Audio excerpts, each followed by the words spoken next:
Hi and welcome to the Neil Ashton podcast. In each episode, we explain some of the fascinating ways that science and engineering are changing the world around us. We talk to leading engineers from elite level sports like cycling and Formula One, to some of the world's top academics to understand how fluid dynamics, machine learning, supercomputing are bringing in a new era of discovery. We also hear some of their life stories, their career advice, and lessons they've learned on the way that I hope will be helpful to you too. So sit back and enjoy this episode.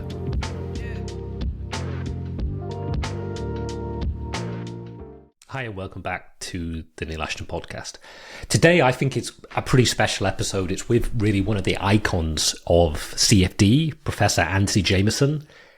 It really is somebody who I'd always known about, from the early days of me studying CFD and speaking to various people. It was clear that he was somebody who was a real pioneer. But I have to completely confess that I was learning a lot through the conversation I had with him. And as I was going through it, I was blown away by what he has done and what it has led to. It's pretty incredible that he was there at the beginning of both the use of computational fluid dynamics, but also the early days of computing, the early days of really the aeronautics, the move to transonic, the sort of evolution in aircraft design. And it's amazing. And I purposely have released it today, which is his 90th birthday. And so I consider this an episode to really celebrate the life and career of Professor Antony Jameson.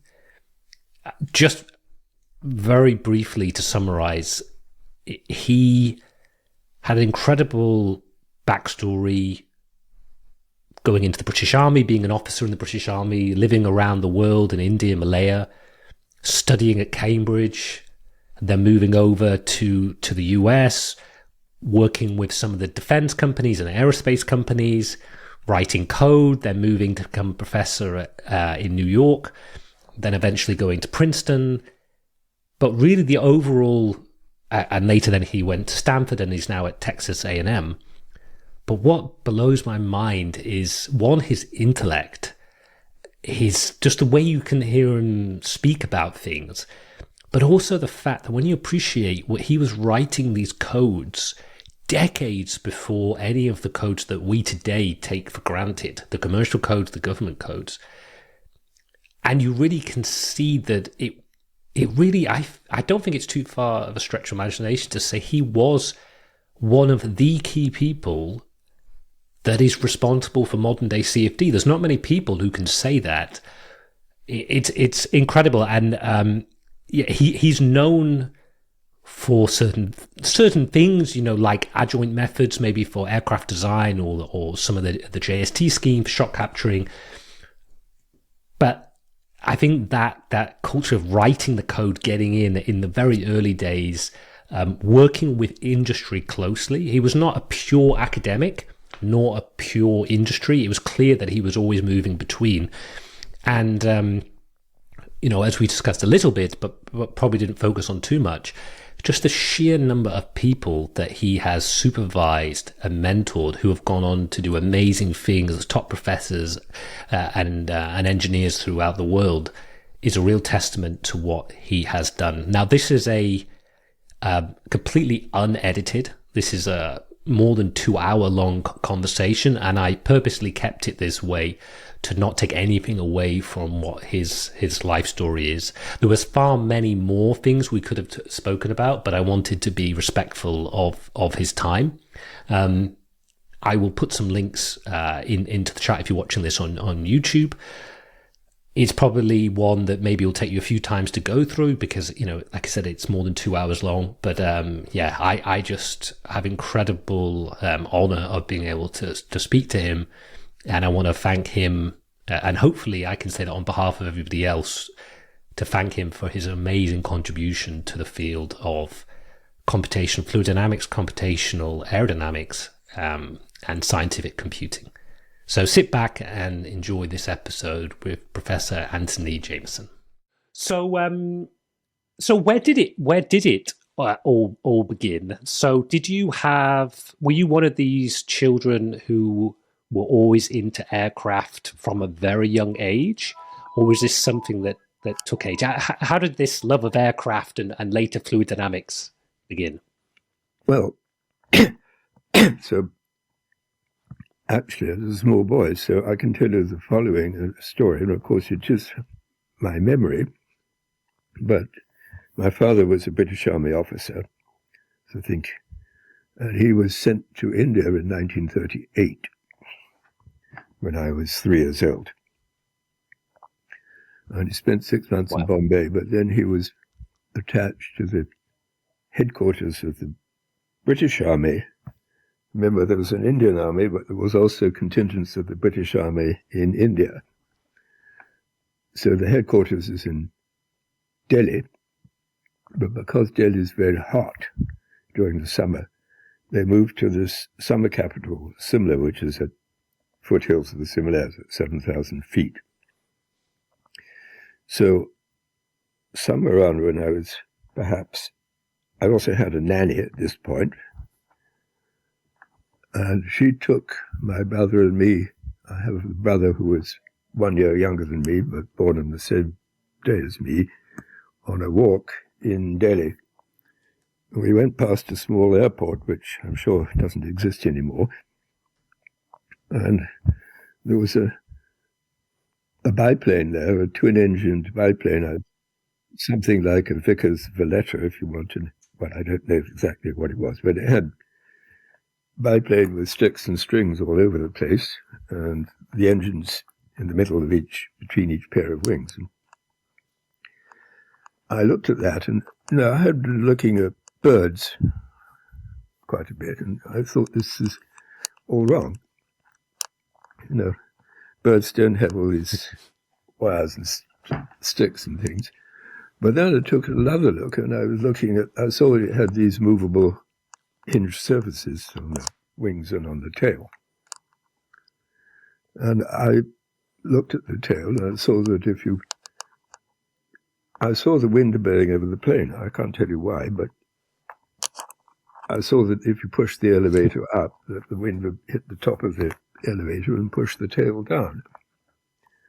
And that was my first time I'd ever really had a close view of an aircraft. Well, I can't have been more than about 6 years old, because soon after that, my father was sent to Iraq. And my mother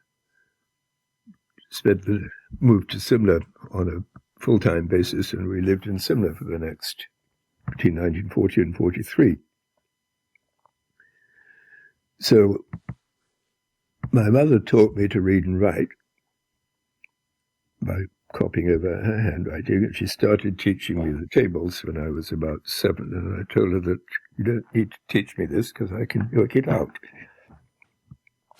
It's fairly obvious to me that you can, 7 plus 7 is 14, add 7 again, it's 21. I can do that. And so at that point, my mother used to read to us. I hadn't yet gone to school. I went to school when I was 7, when my mother got pregnant at this Roman Catholic mission school in Simla. But I found an observer's sort of aircraft spotting book with 3-view silhouettes of things like Spitfires and Messerschmitt 109 and so on. And I persuaded my mother to buy this book for me, and I forced her to read out of this book more or less every day, sort of wingspan 36 feet and things like that. So that was that, all right. But my father spent first Iraq and then Iran, and then he was moved back to the front against Japan, which by that time was not in Burma, but in the northeast of India. So when I was 8, we moved to the Shillong, in the northeast of India, and I went to another of these Roman Catholic mission schools for a year. But my dad wanted to have something to do with the invasion of Normandy, and he applied to come back to England. So we came back to England in March 1944, coming on a convoy that went through the Mediterranean and then went way out into the Atlantic and finally landed in Liverpool on a horrible cold day.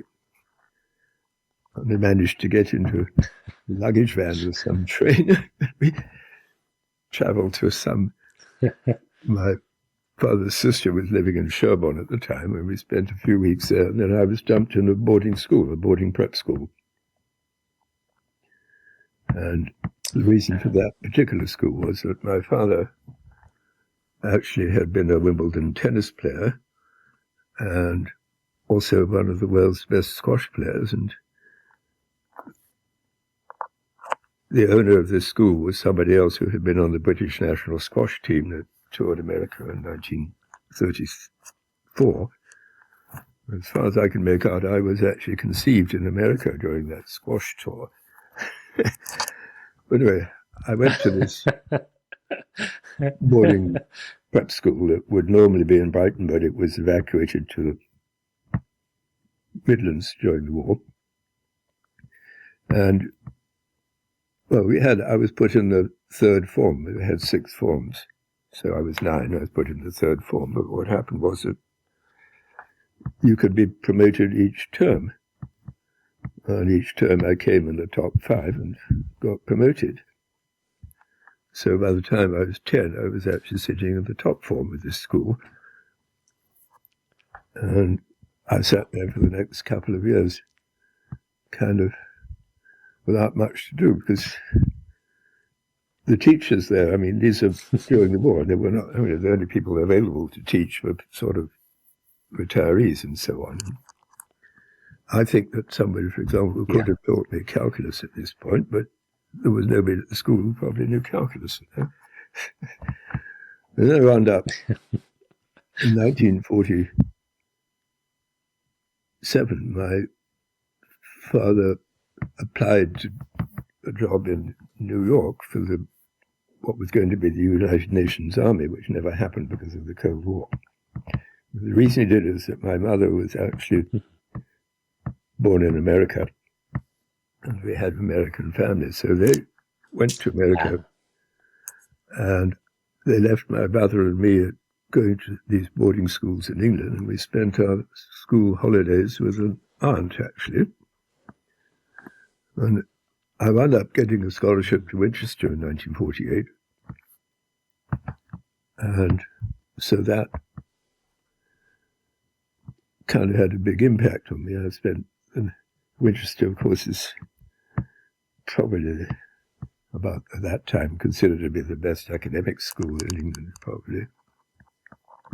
And at Winchester, I wound up focusing more on physics and chemistry.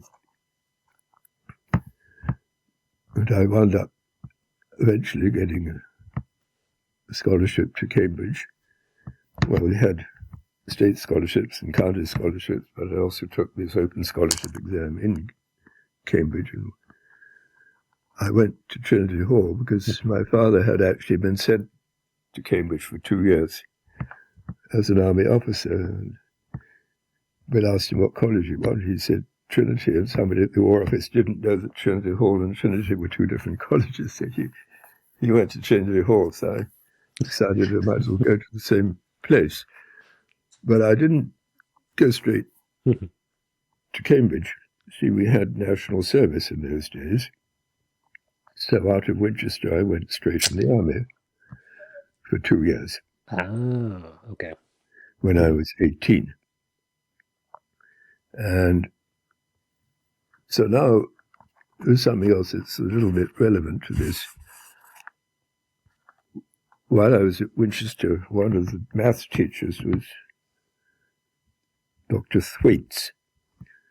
Thwaites actually was a quite well-known expert in theoretical aerodynamics, and he went on from Winchester to become the chair of Aeronautics at Southampton University.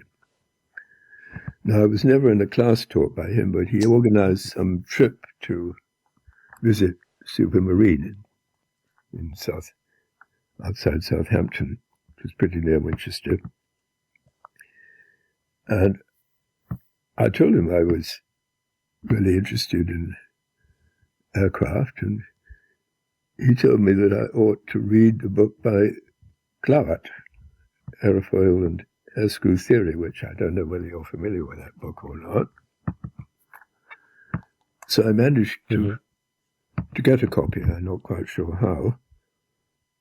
So now, when I'm in the Army, I spent several months in basic training, and then I passed this War Office Selection Board for officer training. So I did another 6 months of officer training. Then you could apply to go where you want, and I applied to go to Malaya. It was then now called Malaysia, right? So we went out to Malaya by ship, and I had this book by Glauert, and I read it. Wow. On the ship. And I've still got that copy of the book in a very tattered form, and you can see that I put handwritten notes all over the place while I tried to verify the formulas. But this book actually introduces complex variables and conformal mapping, so I actually learned complex variables from this book, and also conformal mapping. I also learned the 3D lifting line wing theory of Prandtl. So now I spent a year as a lieutenant in Malaya, and I came back, and my father, by this time, was back in England, and he knew somebody or other who had a contact with Bristol Aero Engines. So I spent 6 months from March to September working at Bristol Aero Engines before going to Cambridge. So I was in a compressor design section, about 50 people, and everybody else in there had a university degree. But anyway, the first day or two, somebody showed me how to use a slide rule. This is before electronic computing had really come in, and I went to a bookstore. I bought a book on thermodynamics and another one on jet engines and read them in a hurry. And it turned out I could do the job. I didn't need a university degree. Then the next thing that happened was that we were supposed to do these stage-by-stage calculations as slide rules, looking at data from this test station, which had like 25,000 horsepower electric motors driving this. And the test station blew up. Well, something got out of balance and everything just tore apart. So there was no data. So it was a sort of stroke of luck for me, because then they had to think of something else for me to do. And I looked at something called radial equilibrium of flows in jet engine compressors. And then finally, I actually calculated they were testing or had the first two-spool jet engine, which was the Bristol Olympus that went in the Vulcan and later was adapted to the Concorde. And they had flight test data, but they didn't know what the relative speed of the two high-speed, high-pressure and low-pressure compressors would be.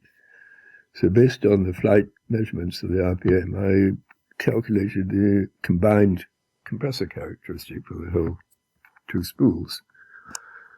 So that's before I got to Cambridge. Before you went to university. Yeah, all right. But by the time I got to Cambridge, of course, I knew quite a bit of basic aerodynamics, like Glauert's book, and I also knew quite a bit about thermodynamics.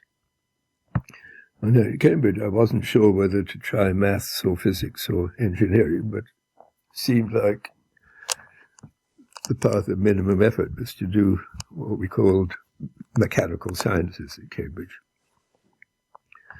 And you take, if you had a scholarship, you could take what's called a fast course. It meant you take the second year exams at the end of your first year, and basically your degree exam after 2 years. And then the first, third year, you do something that amounts to be a kind of post-graduation, sort of like approximately a master's degree. But at Cambridge, I thought they weren't teaching the maths that we needed. So they didn't teach vector analysis, for example. And so I started buying, there were various quite inexpensive books, and I started buying these books on things like vector analysis and tensor analysis and so on, and trying to teach myself. And anyway, were you always more the maths person than an engineering? Did you always have a keenness for maths? You know, in your earlier years, you said then that they didn't teach you enough maths. Do you have a very mathematical brain? Do you find maths comes very naturally to you? Well, yes, I think it does, but I didn't read maths at Cambridge, and maybe I should have. Actually, I have a younger brother who is about 8 years younger than me, and he did read maths at Cambridge. And so anyway, I'm really interested in, well, for example, I mean, for the Greeks, people think about Pythagoras' theorem, but the thing that's actually interesting to me is that a consequence of Pythagoras' theorem is that if you have a triangle with two sides of one, a right triangle, then the length of the third side is the square root of 2. And now there's no fraction that when you square it can produce 2. So you can prove that however large the fraction is. And the Greeks already knew this. And it really wasn't sorted out until the 19th century when they had a theory for real numbers developed. Another kind of interesting thing is that Euclid, he's known for his geometry, but he actually had a proof that there's no largest prime number. So they knew there was an infinite number of primes already, the Greeks. So this is not the kind of question that people designing airplanes really usually interested in, but I am interested in this kind of thing. And there's set theory, which is basically a theory of what's progressively larger infinities. There's countable numbers, and then there's the real numbers, and so on. And there's a theorem that the set of all subsets is larger than the original set, which means it can get a whole hierarchy of these transfinite numbers. So yeah, this kind of thing continues to interest me. But I was also still interested in aircraft, and I was very lucky in the following sense that in England in those days, well, under the Labour government, they tried to make opportunities, firstly, for people to get into universities, but secondly, if you got first-class honours in your degree exams, you automatically got support from the Ministry of Education to do doctoral studies. So they actually would pay the full tuition and lodging to any university that was willing to accept you as a graduate student. So, of course, I was able to take advantage of that, but I didn't really want to leave Cambridge, so I had to try to find somebody inside Cambridge who doing something that interested me, and I wound up finding Arthur Shircliffe, who later became well known Fellow of the Royal Society and so on, but at the time that I knew he was only 7 years older than me and had just been made a lecturer. Wow. And he was doing magnetohydrodynamics. So that's what I wound up doing in my thesis. But I then, about 1 year into the thesis, I was lucky that I was kind of invited to apply for what's called a research fellowship at Trinity Hall. So research fellows at Oxford or Cambridge are people who actually are on the governing bodies of their college. I mean, it's a sort of pseudo-faculty kind of position. So I had a 3-year fellowship at Trinity Hall. Actually, I had a slightly difficult start because I had been getting my grant from the Ministry of Education every 3 months, and that was paid in advance. And then, as a research fellow, it turned out that I was going to get paid quarterly, but in arrears. So I had like 6 months, and I had to ask the bursar of the college to give me a loan because So the other thing was that my advisor, Arthur Shercliffe, so he went on an exchange to MIT, my 3rd year as a doctoral student. So at this point, a student who was 1 year ahead of me became my nominal thesis advisor. And I had actually did experimental thesis and tried to generate Alfvén waves in a liquid sodium.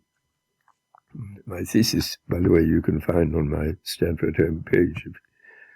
I wound up building a 10-ton magnet and things like that. And we needed 300 amperes of current at 200 volts. And there was a motor generator set from a World War I subroutine in the lobby of the engineering department, and I managed to have that moved into the lab and use that to supply the current for this magnet. I sort of, after all this, I realized, firstly, I did not think I should be doing experiments. I felt very uncomfortable trying to interpret sort of pictures of oscilloscopes. I didn't actually think magnetohydrodynamics was going anywhere in engineering. So I didn't really know what I wanted to do. And then I had some sort of interest in politics. I was quite upset when Macmillan stepped down as Prime Minister and engineered this Lord Hume becoming Prime Minister. And I thought, well, maybe I should get involved. The Trades Union Congress advertised at the time for people to work in the economics department, and I sent in an application, and they decided they would interview me. So I had about 3 weeks to read as much as I could about economics in a hurry. And then I had an interview with Len Murray, who at that time was head of the economics department, but later became general secretary. And he wound up hiring me as an economist, working for the Trades Union Congress. And it was quite interesting, actually. They had what they called National Economic Development Council, NEDIs, which were 1/3 government, 1/3 management from industry, and 1/3 union reps who were supposed to be discussing how to improve things in different industries. So I was actually preparing the position for the trades unions on the aircraft industry and the electrical industry. But I knew that I wasn't going to be long-term a trade union person. I found it was interesting. And actually, I did a kind of study of what happened to rates of inflation versus unemployment, and going back to about 1900. And I found that,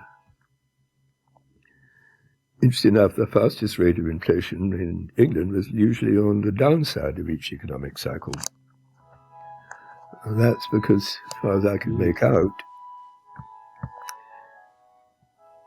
costs went up on the downside because there was less utilization of the factories and so on, and companies just passed the higher costs straight on as higher prices.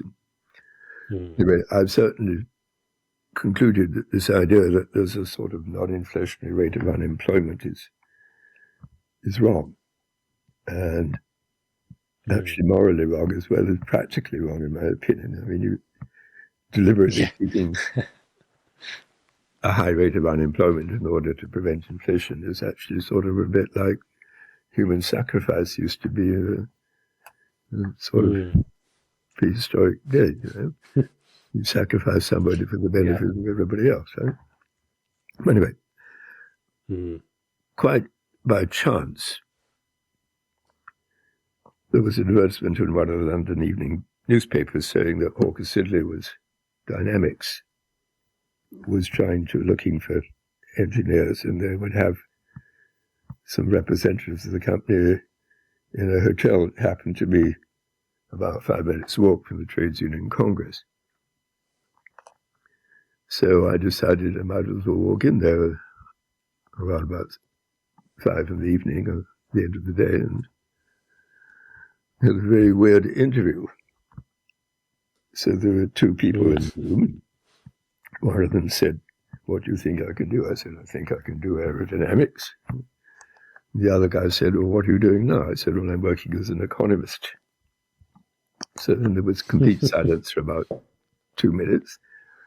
And then one of them said, "Well, what makes you think you can do aerodynamics?" I said, "Well, I have a PhD in magnetohydrodynamics, and I think it would be relatively easy for me to do aerodynamics." So they thought about that for a bit. Then finally they said, "Well, would I be interested in coming to their factory, which is in Warwick, basically. It's actually what used to be the Armstrong-Whitworth Company during the Second World War. It made some very bad airplanes. There was a bomber called the Whitney, sort of flew nose down. But anyway, I said, well, it would depend on the salary. They said they didn't know what the salary would be. I said, well, in that case, I don't know whether I'm interested in coming for an interview. And I didn't expect to hear from them again. But suddenly, about a month later, they wrote to me and asked me if I would go up there. So I finally travelled up for about a couple more interviews. And the outcome was that they decided to offer me a position as chief mathematician of this Hawker Dynamics in Coventry.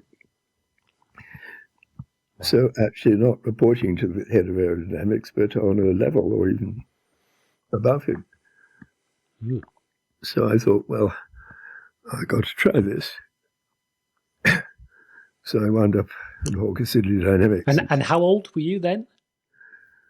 Well, that was 1964, I guess. So I was just coming up to... So you were 30? 30, just approaching that, yes. Yeah. So actually, incredible.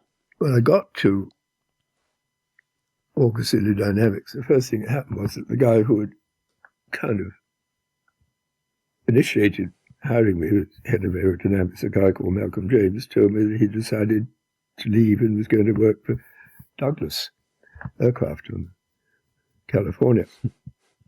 So I had expected that I would collaborate with him, and that didn't happen because they only overlapped a couple of weeks. But I did quite a lot of antenna calculations, for example. And again, if you go on my homepage, you can find some Hawker Siddeley reports, which kind of thing that I was doing at the time. And well, what I concluded was, after I'd been there about a year was that they were never actually going to build another missile. They were making anti-aircraft missiles, and they had this thing called CDOT. And I didn't think we were ever going to build anything. So I finally decided, well, I've either got to get out of the aircraft industry or I have to come to America, one or the other, because the British aircraft industry didn't seem to be going to build anything anyway. Every project got cancelled by the government, sometimes even when they got to the point of flying. So finally, I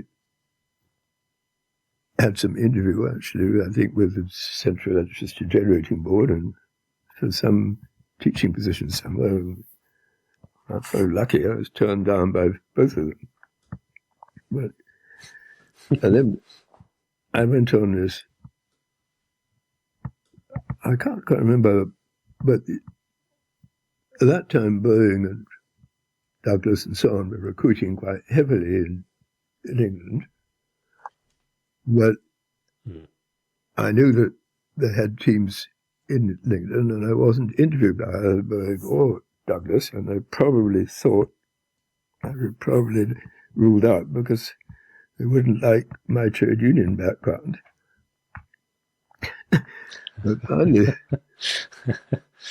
Grumman, who I didn't know a great deal about, but they made these sort of fat airplanes during the Second World War. They said they were interviewing in London, and they in fact decided to invite me to an interview. So I wound up hitting it off rather well with the guy who interviewed me. And he said, well, would I like to be in what department? I said, well, the research department at Grumman. He said, well, he didn't represent the research department, but he could recommend me in one of the aerodynamics or thermodynamics or this kind of thing. So I finally accepted an offer to work in the aerodynamics department of Grumman on Long Island. That didn't start very smoothly. Because the day I got there, well, firstly, they had a kind of,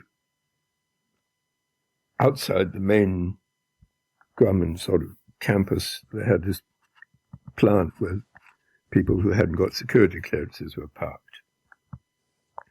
So I went, I reported to this department. There was an Englishman in charge who said he was very sorry, but they didn't have any free desk for me to sit at. I mean, they had about 150 people in there sitting side by side, but there was no free desk. Wow. So then they said, well, the best thing to do is we'll send you to be interviewed by the head of the aero department. I mean, I had to be escorted by a cop. So I get to see this head of the aero department. His name was Bill Murphy, and his opening words were that it was been a mistake to hire me, that he didn't have any need for anybody with a PhD, and that he had somebody with a PhD the year before who was arrogant and lazy, and had no need for me. So this didn't seem like a very good start. But then he handed me off to one of his group leaders, a guy called Rudy Meyer, so they had control systems inside the aerodynamics department, because if you have something like a fighter, then the aerodynamic stability depends a lot on things like dihedral and so on. So it's not just black boxes. So Rudy Meyer, I met him, and he turned out to be an extremely nice guy who was actually a veteran of the Korean War.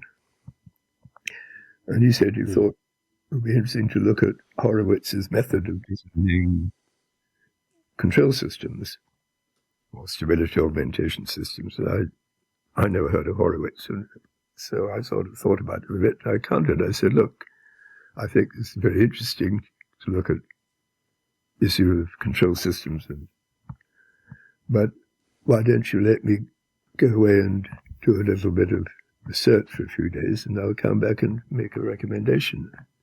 So he agreed to that. Now, I'm not quite sure how I managed to find literature, but I mean, Grumman had quite a good library. I suppose they may have allowed me into it. But anyway, when I met Rudy the following week, I suggested that we try linear optimal control theory that at that time was quite new, been pioneered by Kalman in particular. It was famous for the Kalman filter. And Rudy went along with that. So I started looking at how you would apply linear optimal control theory to designing control systems for fighter aircraft and such like, or in actual fact, also Grumman was building this electronic warfare plane, the E-2A, with a big radome on top of it. And so that had pretty awkward stability characteristics, you can imagine. So the question was, could you design something that would make it flyable? And what I actually got into was that you don't necessarily, optimal control requires you to measure everything. I mean, it's fairly obvious because you can't really have an optimal control if you can't predict the trajectory. So if you express a system as a first-order system of differential equations, you need to know the initial conditions for each variable. In other words, if it's a feedback system, you need to measure everything, the full state. But actually, to make a workable control system, you don't necessarily need that. So you can try to make what would be in some sense a suboptimal system. Nowadays they're called about so-called sparse control, where you restrict the number of permitted feedbacks. And actually for lateral control of an airplane, for example, you don't really want to measure the roll angle because otherwise if you roll 360 degrees, the control system will try to roll the whole way back. It doesn't recognize it. Right? So there is nowadays, quite a mathematical theory for sparse control, but I wound up actually publishing about 15 journal articles in control theory over the next few years. Some other strokes of luck at this point, because so there was a scientist called John DeYoung, who was an ex-NASA guy who was developing a theory for predicting very high-lift aerodynamics, what we call V-stall aircraft. It was a thing like the Breguet 941 that has these big propellers, and then it has flaps that try to deflect the propeller slipstream to take off in a very short distance. So John DeYoung had got a contract from NASA Ames to develop this theory. And then he was married to a Brazilian woman who wasn't very happy, apparently, long out, and he asked for a leave of absence for 3 months, and then he didn't come back. So Grumman got a message from NASA Ames saying, what's happened to the contract? The PI appears to be now working for Ling Temco Vogt, which the government didn't know. So now there's a crisis. The head of Aerodynamics said, well, we should just give up on the contract. And he was overruled by the vice president of engineering, who said, we can't tell NASA that there's nobody else who's able to do this here. At this point, it turned out that having somebody with a PhD was a little bit of an advantage. So they asked me if I was willing to take over the contract. I said, well, I don't really want to, but I'm willing to as long as I'm also allowed to continue doing some work on this control system theory. So they agreed to that. But now, when I looked at DeYoung's theory, I thought it was actually not quite right, but I came up with some fixes and kind of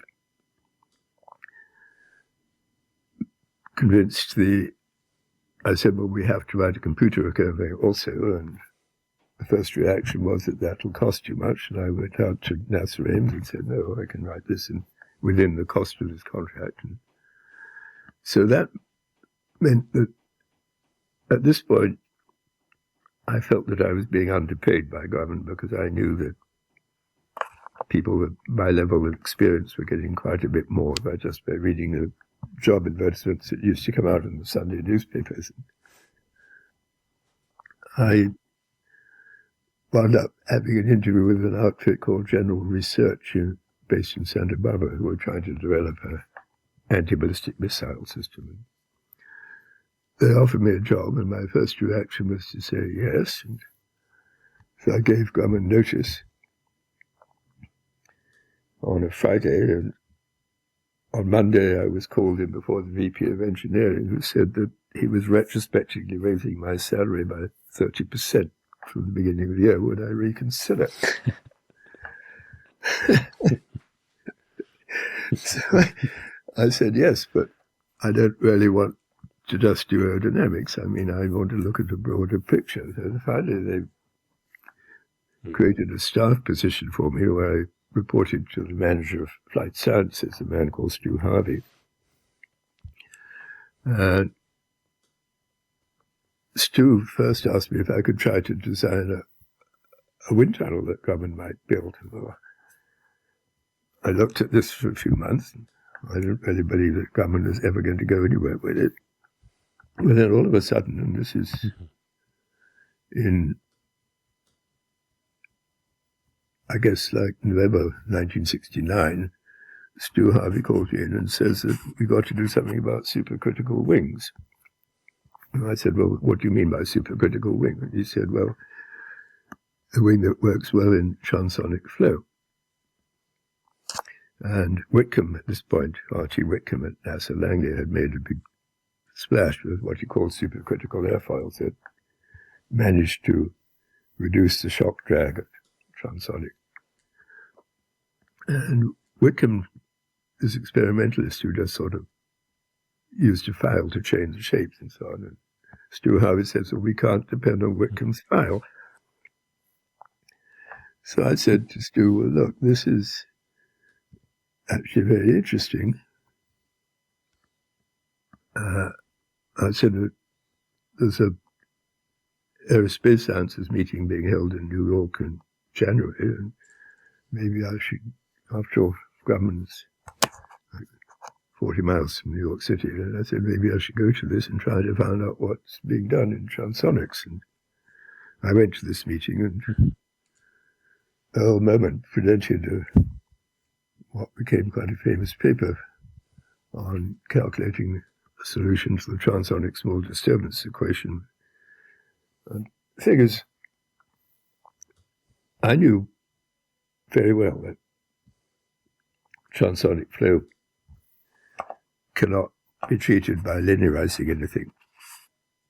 So you have linearized subsonic equations, called a Prandtl-Coulter equation, or you have linearized supersonic flow, but what happens in transonic flow is that it's actually an elliptic equation in the subsonic part of the flow field and hyperbolic in the supersonic part. And you can only get that change in type if you treat the whole nonlinear equations. And there were books, for example, by Osicic and Lepin-Bears, and attempts at analytic solutions of transonic flow basically gone nowhere. So I knew that you had to do this by some kind of numerical calculation. And I also saw that computers are getting just fast enough that you actually probably could do some useful calculations. So that was kind of my chance to try to solve the problem. This was a pivotal moment. Just at the right time. This seems like you had, but you had a build-up. I assume that from an early stage of your career that you were working on transonic flow, but you almost had 36 years of build-up to this point to then be given the opportunity to focus on this. Yeah, well, the answer is that no, I hadn't actually worked in transonic flow at all, and I knew very little about it. And I knew nothing much about numerical methods. I'd never taken a course in numerical methods. But I had learned how to solve partial differential equations as part of my thesis, because when I did this MA Aerodynamics, I had to solve this. I solved the equations for these Alfvén waves by separation of variables and expansions and Bessel functions and things like that. So I had some background in PDEs. Though I've never taken a course in PDEs either. But now that I realized that you could do something numerically, turned out that nobody, the head of the aero department of government wasn't willing to put anybody onto this, so I finally decided, well, I better try to do it myself. So I started trying to write computer programs for fluid flow, and I knew I had to learn more about numerical methods, so I managed to get hold of a book by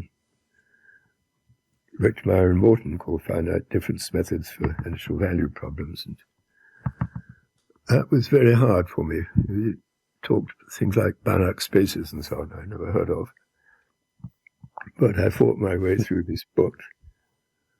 And then what we needed to do was not to solve the small disturbance equation, because there are not small disturbances when you have a supercritical airfoil or wing. So the best model was to use what's called the full transonic potential flow equation. I ruled out trying to solve the Euler equations because you didn't have enough memory on the computer at the time. You had to do a 3D, see the potential flow solution, you just got to store one variable instead of like 5 variables if you're solving the Euler equations. And so I could see that we could actually write a program that would work. And in the meanwhile, also, I had discovered that there was a group at the Courant Institute led by Paul Garabedian, and I went in to meet them. And Paul Garabedian had a student called David Korn, who they had developed a method of calculating so-called shock-free airfoils in transonic flow by transformation to the Herdegraaff plane, and then a method of solution of so-called complex characteristics is due to Paul Garabedian. But I got to know them, and I thought that we could solve the full transonic potential flow equation, but you would need to use some kind of conformal mapping so as to map the flow outside the airfoil to the flow inside a unit disk. Well, I had the background in conformal mapping going way back to the Clark book, so I wrote a book, codes to solve, actually to do incompressible inviscid flow by conformal mapping. That was flow 1. But I envisaged a sequence of codes that would become progressively more complicated geometries, go to 3D and so on, and eventually go to solving the Euler equation. So in Fortran at the time, you were not allowed more than 6 characters in a variable name or a program name, so I truncated FLOW to FLO to allow for 3 digits. And after about sometime during 1971, after I managed to get a flow solver for transonic potential flow working, and at this point, Paul Garabedian, I had persuaded Grumman to hire Korn as a consultant, so we had some contacts. And they'd also been writing an analysis code, and when they found out that I'd written one that appeared to work as well, Paul asked me if I would spend 3 months at the Courant Institute as a visitor. And I said yes. I realized that I was not going to be able to do this in the long run at Grumman. So I had to be considered moving into academia somehow. And so I went there for 3 months, and then Paul kind of tested me in various ways during that time. And then he said, well, why don't you stay here? And I said, well, I can't just disappear from government. I have to go back and give them notice. But I agreed. And he hired me as a senior research scientist. That's in 1972. And he told me that there's no faculty positions going to be available at the Courant Institute, but if you make a splash, you might get an offer from somewhere else. So I said, okay, I'll settle for that. So when I got to the Courant Institute and started working for Paul, we agreed that I would try to write a 3D solver for the transonic potential flow, but he wanted it to be for a yard flying wing because he had a contract with R.T. Jones at NASA Ames. R.T. Jones was advocating that supersonic transport aircraft, which is just a flying wing which would fly at a skew angle, so-called yard flying wing. Of course, that never actually happened, but meanwhile, also, No. Paul had a contract with NASA Langley because Whitcomb also understood that if he could calculate transonic flows, it might help him to design better supercritical airfoils. So I wound up being the point of contact of both R.T. Jones and NASA Ames and R.T. Whitcomb at Langley. And both of them sort of encouraged me. They said, move, Jameson, move. They saw that maybe I could take this further. So then another thing that happened was that I'd only been at the Courant Institute a week when they didn't take teaching very seriously there, but what they did do is they teach a lot of courses in the evenings because they were accommodating people who were working in the city who wanted to study at nights. And it turned out that the graduate numerical analysis course was normally taught by Isaacson, who's a co-author of the book Isaacson and Keller, which is quite famous. And Isaacson was on leave and they hadn't got an instructor. So they asked me if I would like to try to teach it. So I said, yes, I can try. And that in some sense is a stroke of luck for me because I didn't know really numerical methods other than the book I mentioned that I'd read by Morton and Rittmeyer, but I had to teach from Isaacson and Keller. It really meant I had to read the book ahead of the class. By the time I'd done that, I'd been a pretty thorough knowledge of numerical methods. So then after 2 years, the maths department at UCLA was interested. I got and approached them. Well, it turned out that they were really more interested in trying to hire Paul Garabedian, but it was a kind of suggestion that they would hire both of us. And they offered me a full professorship at UCLA, but never in writing, but that's what was on the table. And at this point, Courant Institute decided to respond by eventually, they first offered me an associate professor. I said, no, I'll take the full professor at UCLA. So then they did offer me a full professorship with Tony.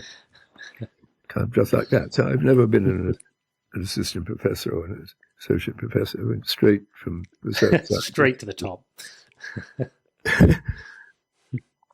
So after that, I was no longer working directly for Paul Garabedian, but of course he remained in close contact. And I went on to, he'd actually, another thing that happened was just before I got that offer, I had written this Flow 17, which did the three-dimensional flow plus this yard wing. But I knew perfectly well that aircraft engineers never going to build the ordering that they needed was a swept wing code. So Paul had another visitor from McDonnell Douglas, a guy called John Darlene. John arrived.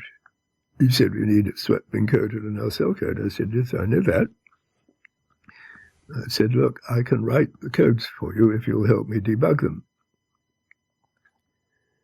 So I wrote the two codes. Flow 21 was for nacelle and flow 22 was for swept wing. In a few weeks, actually. And each was a box of cards. We were still using card readers. And we had this control data 6600, which was kind of the world's fastest computer at the time. That's because Courant had all these contacts with people like von Neumann, and it had a so-called computer center in Courant Institute that would get the latest computers. But the 6600 was fast by the standards of the day, but it only had 130,000 words of memory. That turns out to be 64-bit words. It turns out to be about 2 megabytes. So you couldn't really do a 3D calculation and store it on the core memory. You had to go plane by plane, reading off the disk. Anyway, I wrote the two codes, and then John and myself went to see Paul Garabedian, and he was furiously angry. He said, I was supposed to be helping him write this book on supercritical wing sections, and I was only interested in being famous and so on. And I said, well, yes, I certainly like to be famous, but actually we need a swept wing code. But John Darlene was not. After that, John Darlene felt he couldn't risk confronting Paul and trying to debug these codes or help me. And so I decided perhaps you better leave it alone for the moment. So the two boxes of cards remained on the floor of my office at the Courant Institute for the next few months. I never tried to run either of them. And then when John went back to Douglas, he told them that these two codes existed, but hadn't been debugged.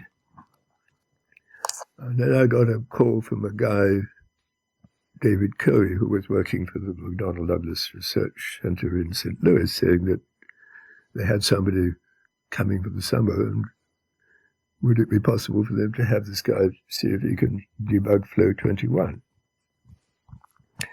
So I said, that's fine, and I flew out to St. Louis with a box of cards, Flow 21, and gave it to them. Well, this guy did nothing that summer. But then in fall of 74, David Coe was suddenly offered a position as a visiting assistant professor at Cornell. They'd had a crisis because two of their top people had both left, actually Seabass in particular. So David asked me if he could take Flow 21, and I said, sure. So a few weeks later, he called up to say that he'd fixed Flow 21, it was working. I said, well, you were interested in Flow 22? And he said, yes. I said, well, the thing about Flow 22 is it's got all these analytic transformations and the huge, very, very complicated formulas. We need to have some independent checking of this. I said, so are you willing to try to work out all the formulas separately from me? He agreed to do that. And then we had a meeting and came to New York, and first his formulas looked different from mine, but then we found they were equivalent. So I gave him Flow 22. He took it back with him to Cornell. Called up a week later to say, well, he'd fixed that too. And turned out that I had got a miscount on reading plane by plane off the disk and writing updates back onto the disk. But he fixed that and the code worked. So Flow 22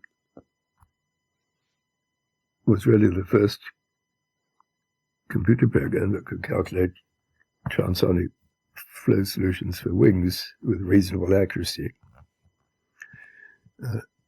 Those days, it took about several hours to run a calculation on a control data 6600. Douglas, they attributed a cost of about $3,000 for each run, but they started running it about 5 times a day, where they were using it for trying to design the C-17 wing and things like that. And then Canadair was trying to develop what became the Canadair, what do you call it?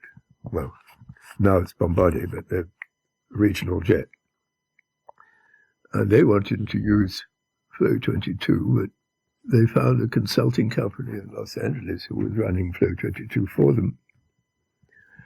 And this Canadair regional jet was the first commercial aircraft that had a supercritical wing. It was basically designed using Flow 22.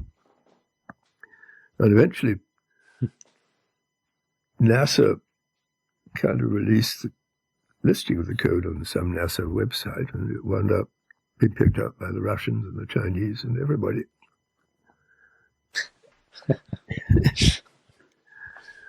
So the other thing that kind of unusual about my career was, right, I was a professor now at Novelty of Computer Science at Quran Institute, but I didn't have any students. You know, the students all wanted to work with the famous professors like Peter Lax or Louis Nierenberg or Jacques Schwartz. You know, we had 10 members of the National Academy of Sciences at the Quran Institute. So I had no students. So the only way to continue is to go on writing the programs myself. And I had this collaboration that developed with David Coe, and then we managed to get support from the Office of Naval Research to go pursue this further. So I realized that you couldn't really use analytical transformations to do anything more complicated than a wing fuselage. So David and I developed what we call the finite volume method for transonic potential flow. It was really a finite element method with trilinear isoperimetric elements, but I didn't know that at the time. And then I got into going to the Euler equations kind of again by a sort of circuitous route. I went to various international meetings in those days, and there was something called Symposium Transonicum II that was held in Göttingen. At that time, there was a Wolfgang Schmidt, who was a rather charismatic character who had a small group doing CFD in Dornier. Well, Dornier was a sort of nothing much of a company. It somehow survived after the Second World War. Still owned by the Dornier family, but Wolfgang became very effective in getting support from various German government agencies. And I met him in Göttingen. In fact, he persuaded me to try to swim in the town swimming pool, which is very embarrassing to me. But it turned out that I had to rent some kind of bikini-like swimsuit, and I was required to wear a cap on my head. And the cap available was a sort of pink cap with feathers or something. Wolfgang turned out to be a star water polo player and an expert swimmer, and he kind of forced me into the pool. But anyway, a couple of years later, he persuaded me to come and spend several weeks at Dornier. This is 1979. And then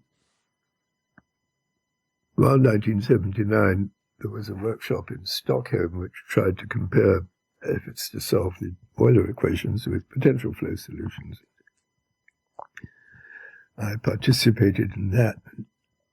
I saw that nobody had a solver for the Euler equations that reached a steady state, and I felt that that was wrong. You should be able to get a steady state. So in 1980, Wolfgang asked me to come back, and he had an Euler solver that had been developed jointly with Art Ricci at Dornier, and it wasn't working all that well, but it was one of the ones that wouldn't get a steady state that had been in his Stockholm workshop. He asked me if I'd like to look at it, and I said, sure. But I said, look, if you really want me to do this, we're going to have to spend several hours a day trying to do computer runs. And are you willing to pay for it? He said, don't worry. So Dornier had this IBM 4341, and they were charging like 1 Deutschmark per CPU second or something like that. Yeah. And Dornier was kind of odd. You sat, they had 2 men in an office, but they would sit facing each other inside each.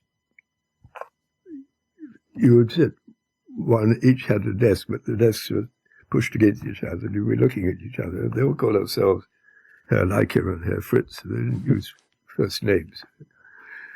And I showed up, and I told Wolfgang by his first name, and they were all shocked. But anyway, Wolfgang said, don't worry about the cost. So I actually looked at their solver and decided that they got some serious, we could call them errors. They had a kind of, it was implementing what was called the McCormack scheme, but they had an additional artificial viscosity term, and the way that was constructed turned out it was going to take differences of the cell volumes if the flow was uniform in the far field, and that's just generating a big error term. So I rewrote the code with the first step to what became the Jameson-Schmidt-Turkel scheme in the next year. And at the end of the 3 weeks, Wolfgang got a bill for 250,000 Deutschmarks for the computer costs of my visit there. Basically his problem was not mine. But this is the point when I had been approached by both Stanford and Princeton with offers of faculty positions. And what had actually happened was that in the academic world,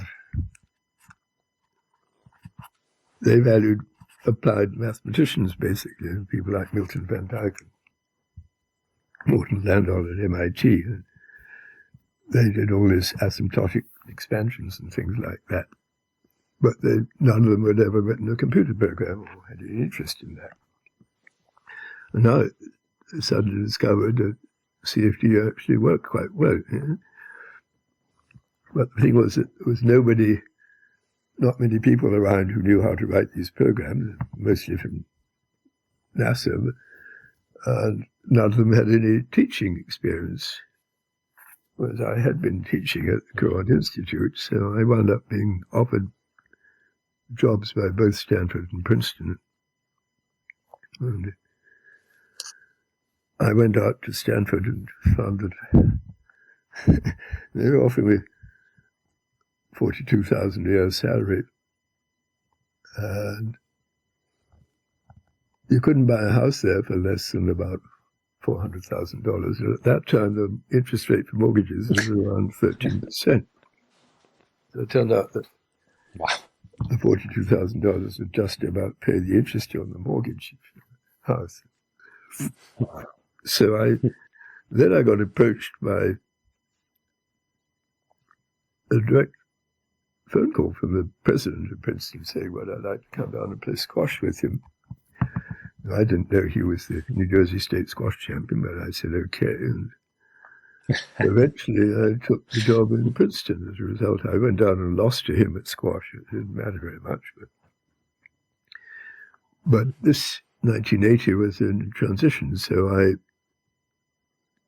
had got a first cut at this Euler solver at Dornier. but I hadn't got it yet to converge to a steady state. And when I first got to Princeton, we didn't have a computer. When I convinced them we had to buy a mini computer, and I would have gone for digital equipment, but Princeton was kind of IBM territory, so we wound up getting an IBM 4341, which is the same machine as I had at Dornier by then. That had filled a huge room with cabinets all over the place, the disk in one cabinet and so on. It actually had 2 megabytes of memory. Anyway, I had access to that from roughly November, and I couldn't get this thing to converge to steady state. It would go down to some level of error around 10^3 and start oscillating. And I thought it was maybe reflection from the far-field boundary conditions. That's when I consulted Eli Turkel about non-reflecting boundary conditions. That actually didn't fix the problem. And then I tried running it first order accurate, and it converged very well. So then I saw that I needed to have, but that was not accurate enough. So then I came up with this idea of you blend force differences and second differences of artificial viscosity, and use the force differences as background, but near a shock that causes an oscillation, so you turn them off and drop to a locally first order accurate through the shock. And this is eventually became this so-called JST scheme that got all over the lot. Yeah. But actually, for me, something else happened around that time. So I presented this JST scheme, and by that time I had got a 3D implementation. It was Flow 57 at the AIAA meeting in 1981 in the summer in Palo Alto, I think it was, and nobody paid much attention. But then, of course, companies started getting my code, Flow 57, and they found it worked. But just about that time, Phil Rowe came out with his famous paper, with this so-called Rowe matrix, and basically characteristic-based, and actually it's a work of genius, that paper. So that kind of got the academic limelight, and deservedly so. But when I tried coding a Phil Rowe's scheme, I found that it wasn't really doing any better than my scheme. But it wasn't really helpful to push that. But what I do find out about Phil Rowe's scheme, firstly, he had this mean value matrix, it's called the Rowe matrix, and he found an analytic way of calculating it, and so it's a stroke of genius. And it turns out that enables analysis of other schemes, not just the Rowe scheme. If you use this Rowe matrix, you can actually prove things about the numerical shock structure of shock waves being in a shock capturing scheme and so on. So it really opened the way to a much broader way of looking at the sort of theoretical side of these schemes. Mm-hmm.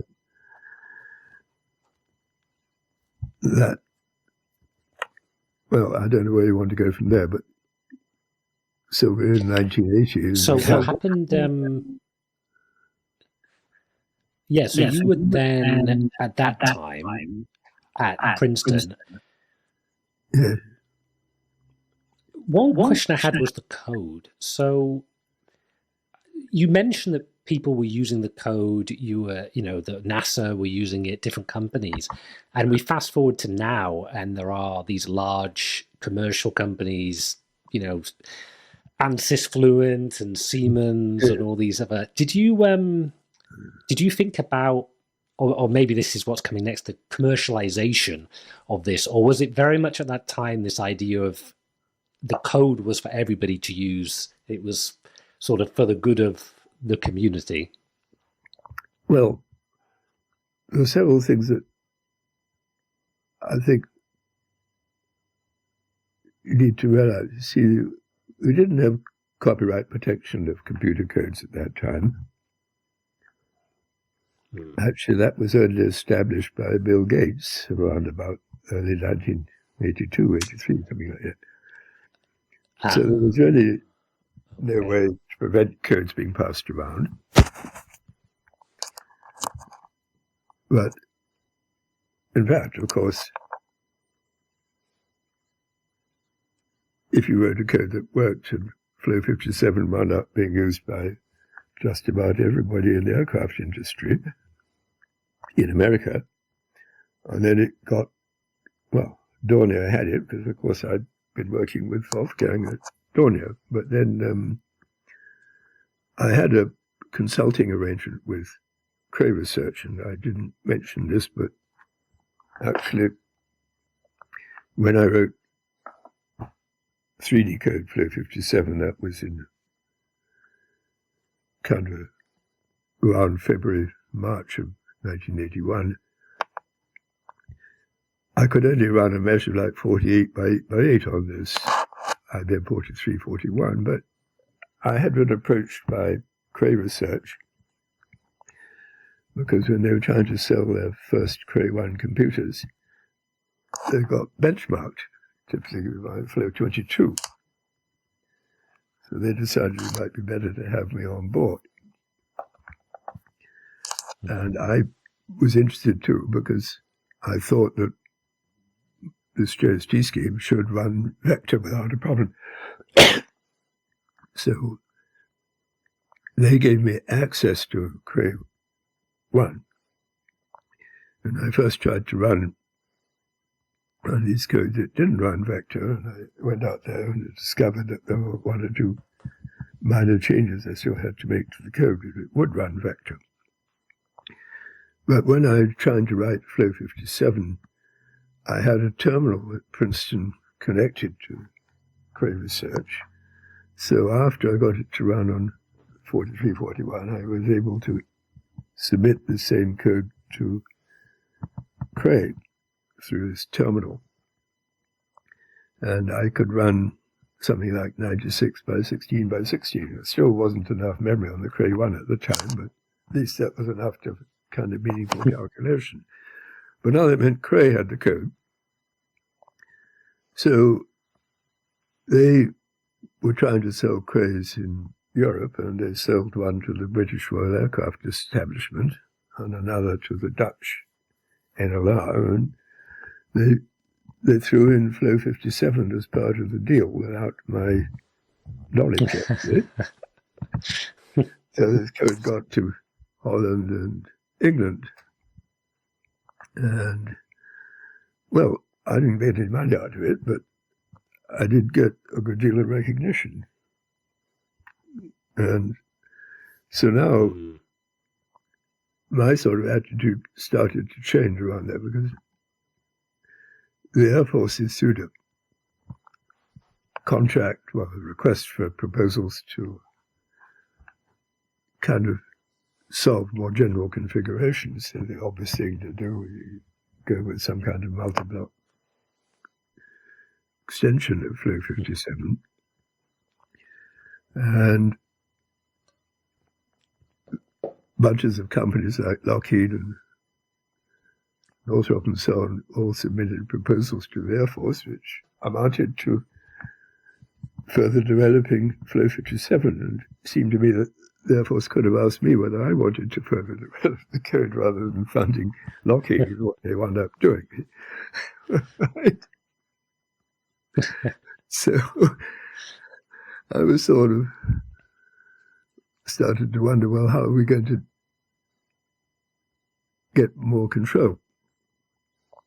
But then I also knew that I wanted to do a complete aircraft calculation. And my first idea was that you could use a multi-block mesh, but then when I looked at how hard it would be to generate these meshes, I saw that we didn't have anybody at Princeton who was going to do that. And I had by this time brought in Tim Baker from England as was research scientist working for me.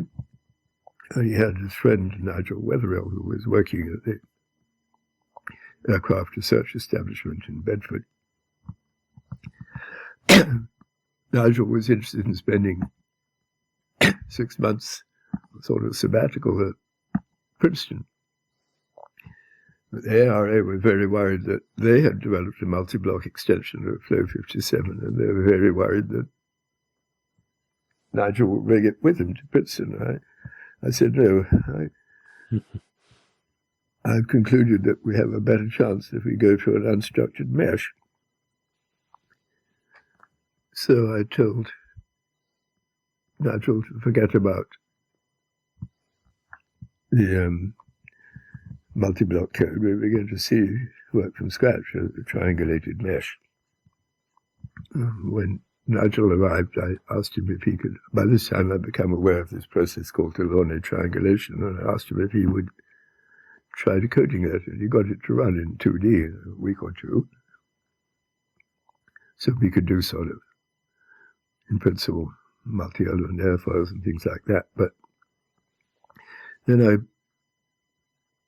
had a meeting with Tim and Nigel and said, well, I think we should try to do a complete aircraft.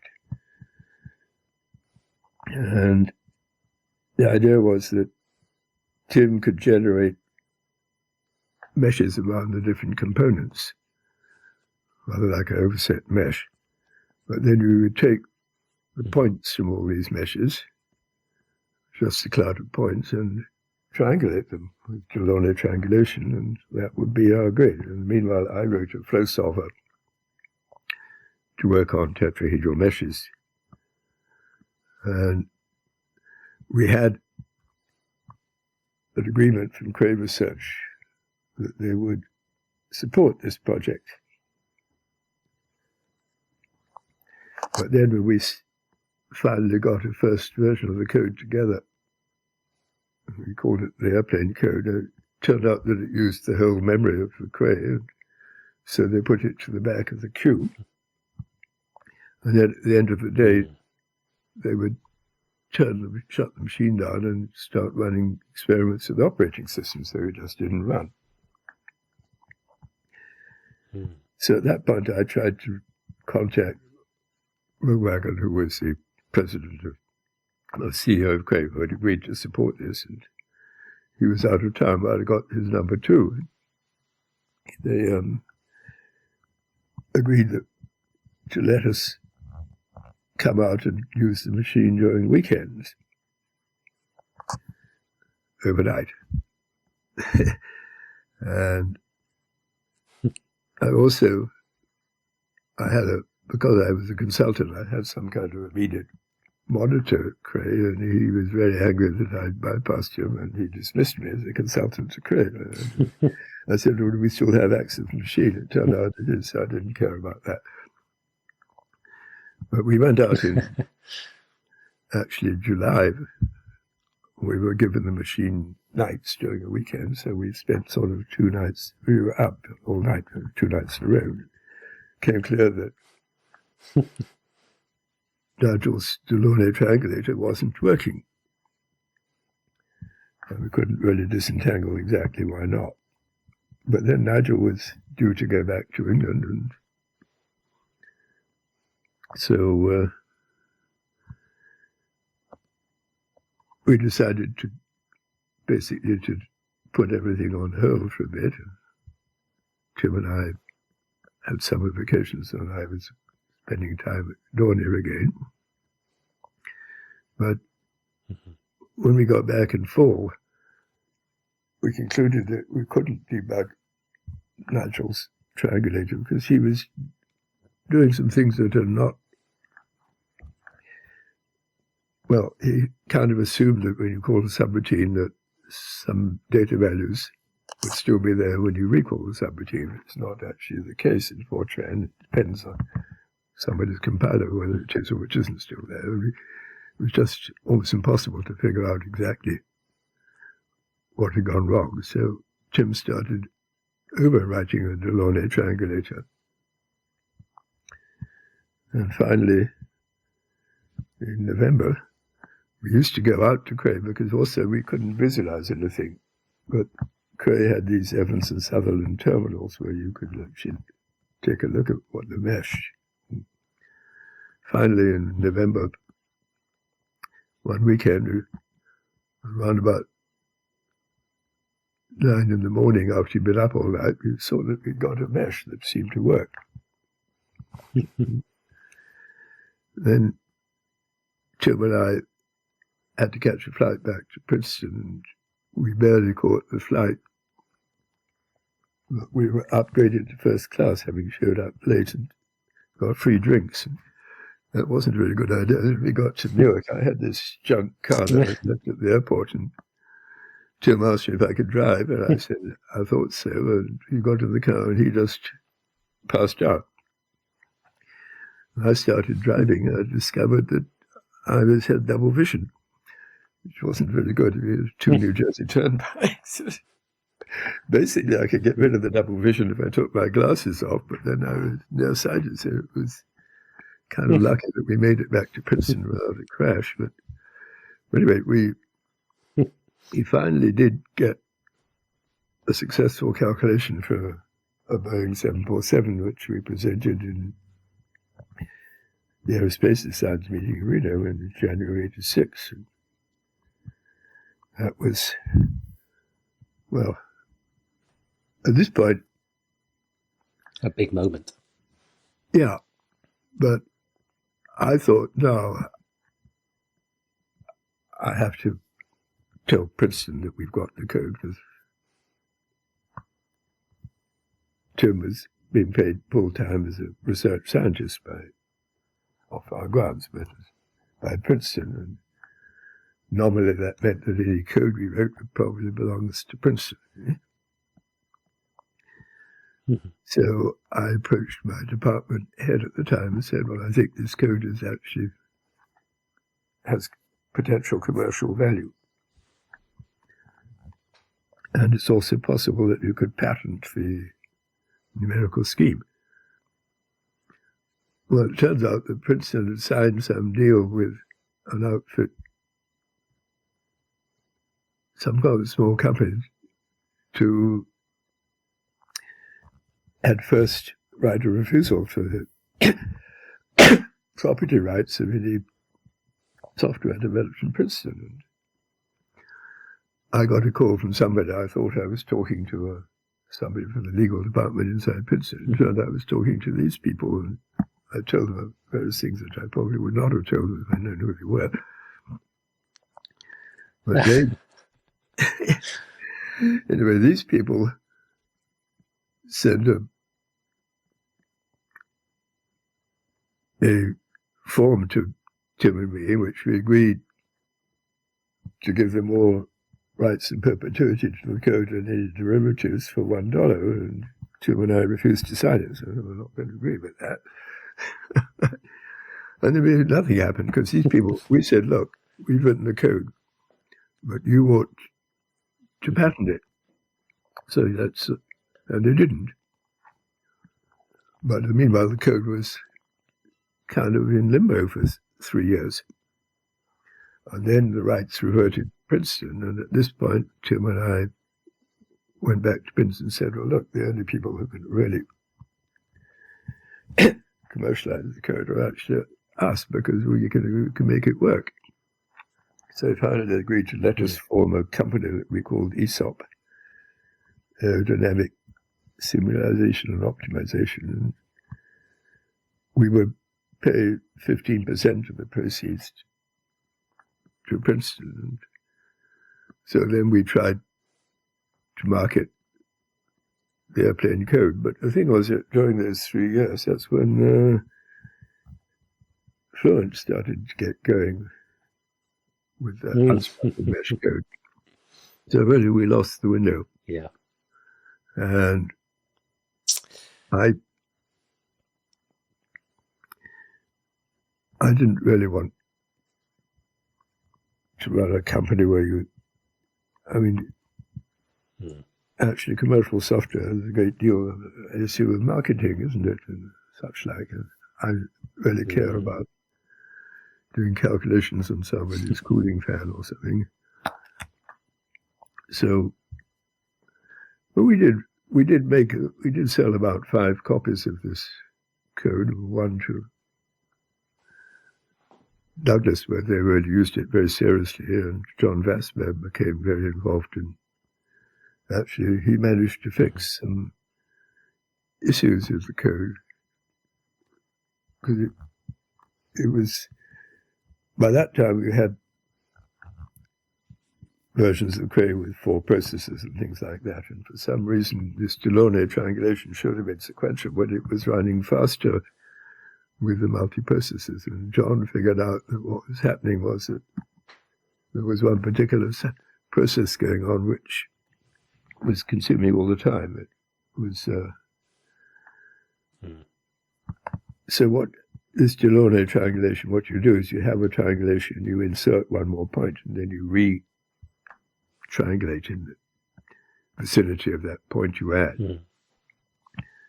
But Jim had some flags, and at the end of each additional point, he was setting his flags back to 0 through the whole mesh, instead of just in the region where it had been retriangulated. And it turned out that that was 90% of the time the triangulation was spent resetting these flags to 0. And when you removed that, the code ran in like 40 minutes instead of 30 hours. Triangulated. But John Vasberg was kind of responsible for discovering. So he used the code successfully at McDonnell Douglas to fix some of the problems of the MD-11 on the nacelle wing pylon interaction, things like that. But at this time, I also came back to my original first love. You see, I never thought it's just a matter of calculating the flow. I thought we're trying to find the best design. And actually going all the way back to 1970, I wrote a code called SYN1, same time as Flow1, and SYN1 actually solved the inverse problem. We input the pressure distribution and it finds the shape, but with conformal mapping. But I'd never given up on this thought. But this is where I went to a meeting in NASA Langley on flow control, probably in maybe February 1988, something like around that time. And a kind of sort of light bulb went off in my head. I suddenly realized, well, look, these people are trying to do flow control, but actually you could use the control theory to do shape optimization. In other words, the control would be changing the shape of the boundary. And I should have known this because I had all the background in control theory. But I think, when I did control theory, I always did it for finite dimensional systems. This would be, so I hit something by mistake. I'm not quite sure what's going on here. Can you see the picture still? I got a second little picture of myself in the bottom of the page. I don't know why that happened. Oh, I can, I'm not sure. I can still see you and hear you. You can see me? Well, anyway. All good. Well, anyway, I sort of hit me that you could just use control theory, but that's control of infinite dimensional systems, PDEs. So I knew that Jacques-Louis Lyons, this famous French mathematician, had written a bunch of books on control of PDEs. So I had to go off and try to fight my way through some of this book. Well, it's very, very difficult. It's all in symbol of space and so on. Right? But I got enough just to understand that you need to solve these adjoint equations. And so I came up with this Aerodynamic Design by Control Theory, a paper that I wrote later that year. And I did something that I'd never done before. Aerodynamic Design by Control Theory doesn't actually have any computer program in it at all. It just develops a theory saying if you did this, it should work, all right? Mm-hmm. And I think I was partly reacting to, I'd had feedback that people said I was a good computer programmer, and I said, well, okay, I'm going to show you that there's a theory here. I'm going to publish the theory first. And I gave it to Steve Orsag, who was at Princeton at the time, and we were pretty good friends, and he was just trying to start this new journal of scientific computing. Because I knew that I felt it would help him starting the journal, and I knew that he would publish it without my having to fight my way of arguing with reviewers and so on. So that came out. Now, nobody seemed to believe me. I did presentations at various places like NASA Langley. I got blank stares. I gave a seminar at Stanford and just got blank stares. So then I had to sit down and try to program it myself. And I managed to get it to work for transonic potential flow equation. I actually first made a presentation at the Israel Aeronautics Conference in, I think, 1989. And once I'd written a computer program showing it worked, that, of course, started to attract attention. And so that became my main focus after about 1989 through sort of 1995 or thereabouts.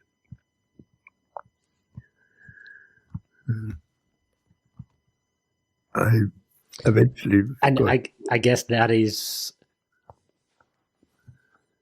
No, carry on. Sorry. Well, I think the basic thing is, I was basically trying to solve the problem of transonic flow. I wasn't really basically trying to develop numerical methods as such, for their own sake.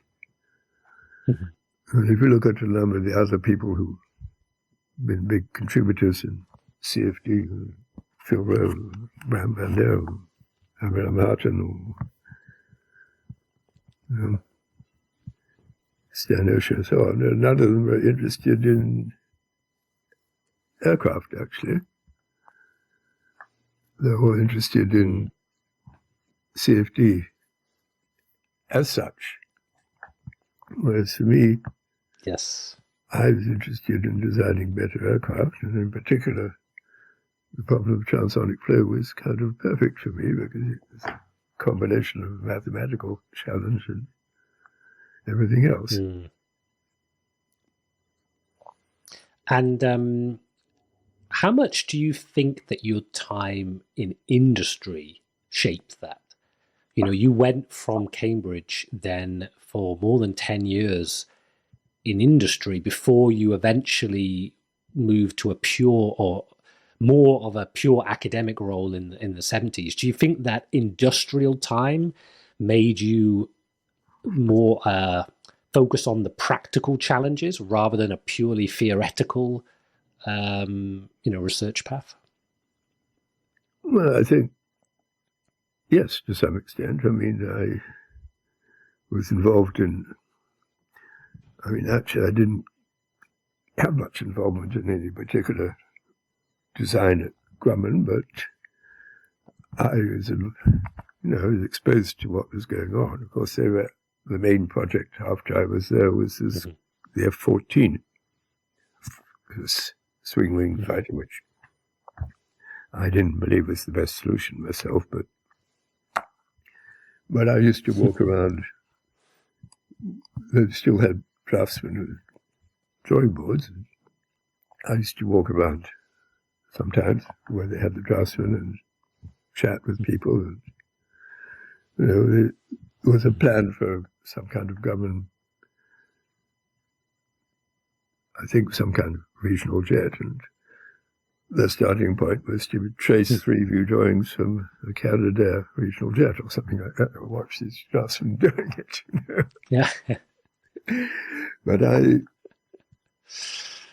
wanted to have a real role in designing an aircraft, and oddly enough, it finally did happen in a very direct way when we got to the Gulfstream G650,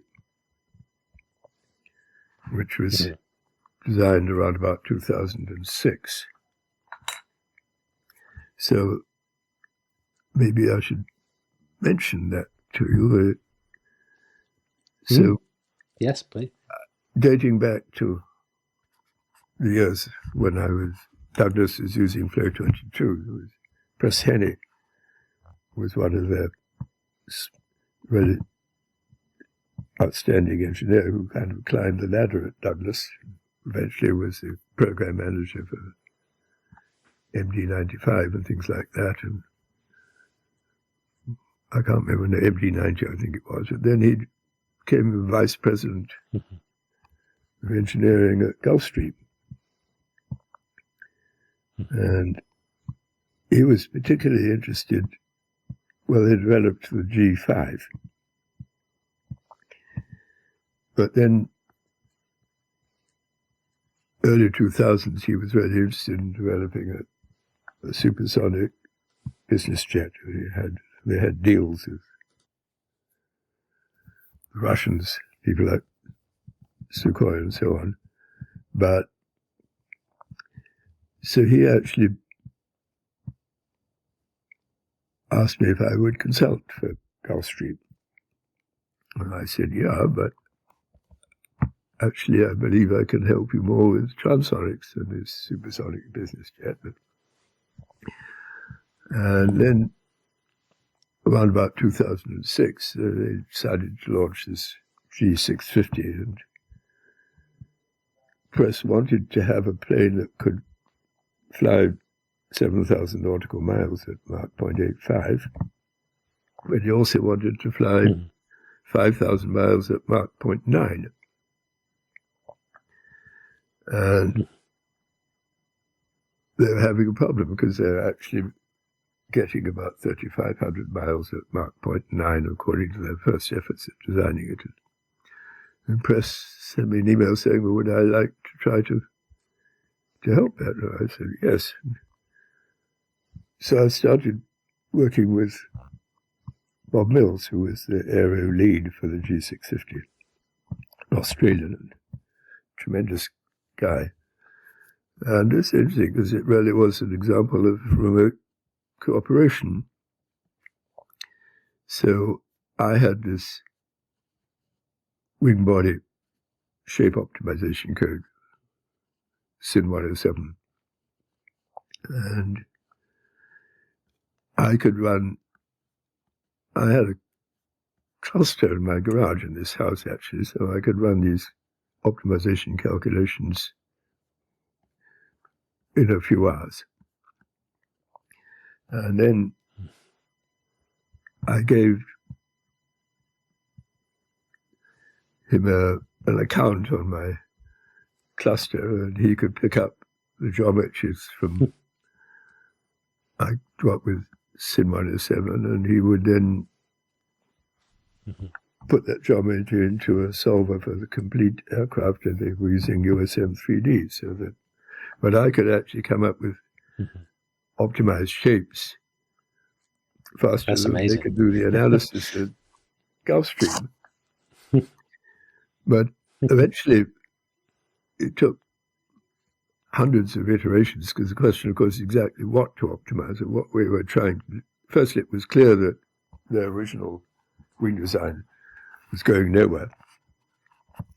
So I told him that why don't I just put in my own wing sections? I had sort of lots of wing sections that had developed in different sort of studies over there, and just start over. And so he agreed to that. Then we found that we could get a wing which basically didn't have drag rise till about Mach 0.88. And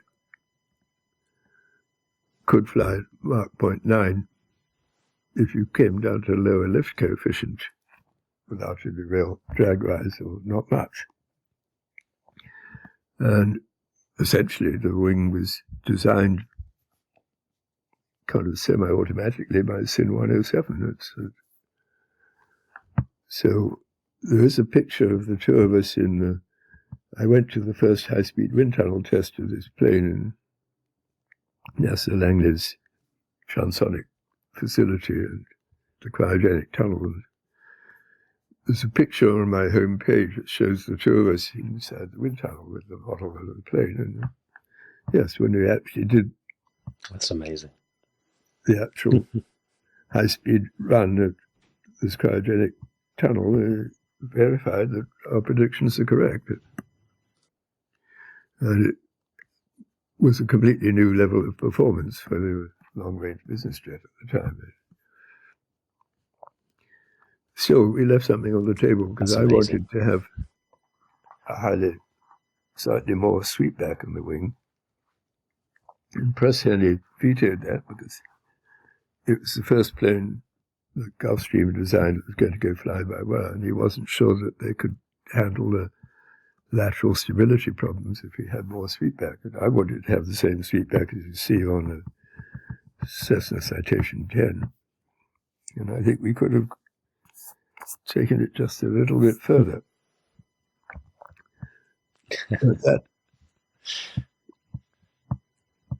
That's the one time that I That's amazing. That was designing a plane, basically. Yeah. But during that time, do you think back, when you were writing the code, 2 megabytes of memory, you could barely fit something on, to then still within your career designing a whole aircraft and designing 10 in your garage? Do you appreciate, does it still amaze you, the development of code and computers over your lifetime? Yeah, well, I think the thing was, I always thought that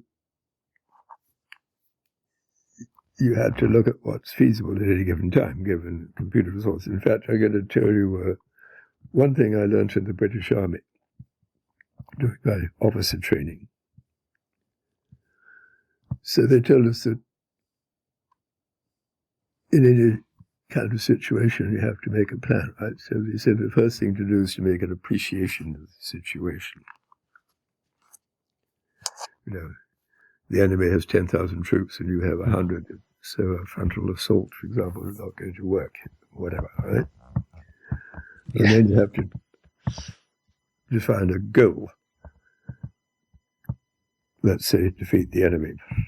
But then you do based on the appreciation, you might have to refine the goal to something that could conceivably succeed. So you iterate that a few times, and when you arrive at a goal that's potentially feasible, then you draw up a plan, and you carry it out. So I would say that I kind of applied that kind of thinking on transonic flow. It was feasible to do 2D airfoils in 1970, 71. And then by the time we got to the 1980s, you could do even 3D Euler equations. That, of course, eventually. But so it took about 15 years to get from 2D airfoil to 3D Euler solution for a whole aircraft. But very much paced. We still didn't have enough memory in 1985, 86 for the full airplane. By the time we got to 1990, that was kind of beginning to be fixed. But I mean, I could hardly imagine the rate of progress. I mean, this machine that I'm talking to you on has about, I think, 32 gigabytes of core memory, a terabyte solid-state disk. And it also is actually, like 100 times faster than the Cray 1 was. So Of course, we're living in a totally different world, and now you move on to where do we go next? Well, we still then have a solution to the turbulence. You have this large eddy simulation, for example, and that still seems to be a late deal still open about how to set about. I mean, nowadays you have these buzzwords like scale resolving simulations and so on. But I don't think anybody can calculate a flow, let's say, at a submarine at Reynolds number 10 to the 9th in an accurate way at the present time. And I got involved partly due to pressure from funding agencies and trying to work on high-order methods in the last 15 years. I think they can contribute, but I know that you're very interested in machine learning approaches. And I did make one stab at looking at machine learning with some work we did just last year at Stanford before I wound up taking this job at Texas A&M after Stanford kind of forced me to retire. But we actually did write a paper with Jeremy Morton and Freddie Witherden, who was then my postdoc, and Michael Kockendorfer, who was on the faculty at Stanford, on machine learning for trying to control vortex shedding off a cylinder at low Reynolds numbers. And we were using this idea of a so-called Koopman operator, and I don't know whether you're familiar with that or not. But what Koopman did was to say, well, if you have a non-linear process, let's say x of superscript n plus 1 equals some function of x of n, where it's non-linear, then if you look at all possible functions of that solution, so-called g of x, it turns out that's, if you think of the update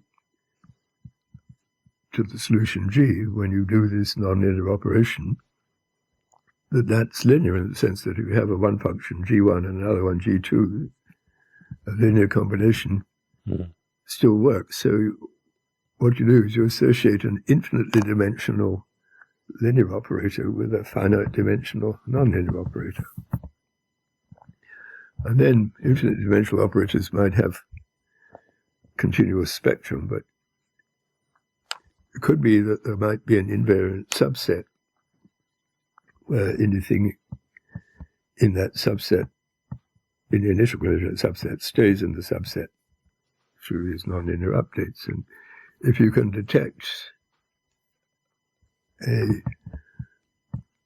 invariant subspace, it might have discrete eigenvalues and eigenfunctions, and that can be used as a model. And we think that vortex shedding is an example of something where that might happen. We did manage to come up with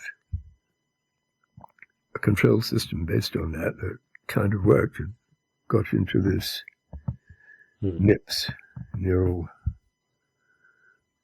whatever. Oh yeah, NeurIPS. Yeah. It has quite a few citations already, but when I got to Texas A&M, I couldn't find anybody on the machine learning side to work with, and it sort of fell by the wayside.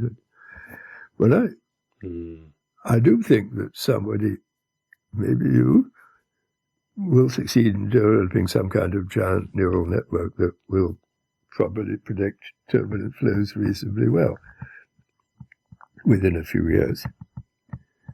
Maybe not while I'm around. The trouble, assuming that you did have some giant neural network like these large language models, and it could predict a turbulent separated flow, then the trouble is you might not get any understanding out of it. I mean, you can run the neural network and it gives you some numbers. It doesn't really give you an understanding of what's going on necessarily. So that's my... Yes. That is the... I don't know if you've come across this, but at least what I was told, and as you know, one of the dreams for a lot of these aerospace companies is digital certification, being able to actually get the approval to certify, but you have to understand how the code and the method has got to the answer. And I guess the risk with the machine learning is it may be able to get the answer, but if you don't understand exactly how it did it, then it's probably not going to be suitable for a certification. So that still is maybe a challenge. I think that's true. But of course there are, there are people like this Stephen Brunton at Nathan Kutz at University of Washington, who made a lot of mileage about detecting PDEs based on just looking at data, such like. But yes. I don't really, I don't know. I'm not too worried because I think I don't really feel that I'm going to be replaced by some kind of neural network while I'm alive. There's